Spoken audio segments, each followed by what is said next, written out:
Well, a year after record flooding in the Riverside neighborhood of Sioux City, some homeowners there say that the property tax that they were hit with earlier this spring doesn't reflect the value of their property.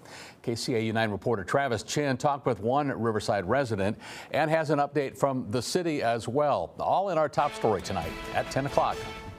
Coming up on the one-year anniversary of the floods that rocked Siouxland, from South Dakota to Sioux City, all the way through northwest Iowa. And on that one-year anniversary, there are people here in the Riverside neighborhood of Sioux City who have questions on their latest tax assessments and why they went up so much. Last June, floodwaters from the Big Sioux River ripped through the Riverside neighborhood of Sioux City, damaging homes and causing millions of dollars worth of damage.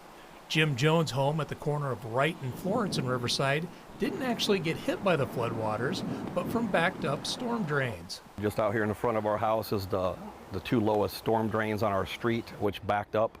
So we had floodwater coming from the river down the street, and then sewer back up on this side, and then it all ended up in my side yard, which saturated the ground, and at some point came up through the floor drains. Jones ended up with about 40 inches of water and sludge in his basement.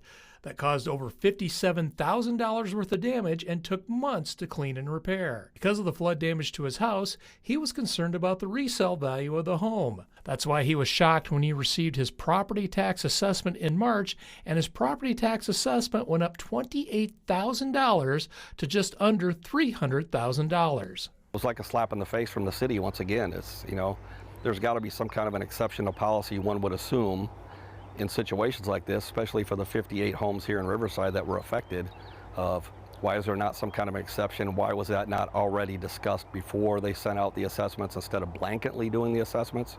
Jones thinks if he sells the home, he won't get anywhere near $300,000. Pre-flood, I wouldn't have listed my house for less than $300,000. Post-flood, I don't know. I guess I haven't really checked into the law. If I were to sell my house today, would I have to disclose my house was flooded? Truly, by definition, I wasn't flooded. Mine was floor drain backup. So I don't know, there's probably some legal catches in there somewhere, but if I had to disclose that, I wouldn't get $300,000. Who wants to move into an area that's flooded? We reached out to the Sioux City Assessor's Office. They didn't want to go on camera, but they did say there is an appeal process for property tax assessments that goes from April 2nd to April 30th. And if any property owners have questions on their assessment, to contact the Assessor's Office to discuss. In Sioux City, Travis Chin, KCAU 9 News.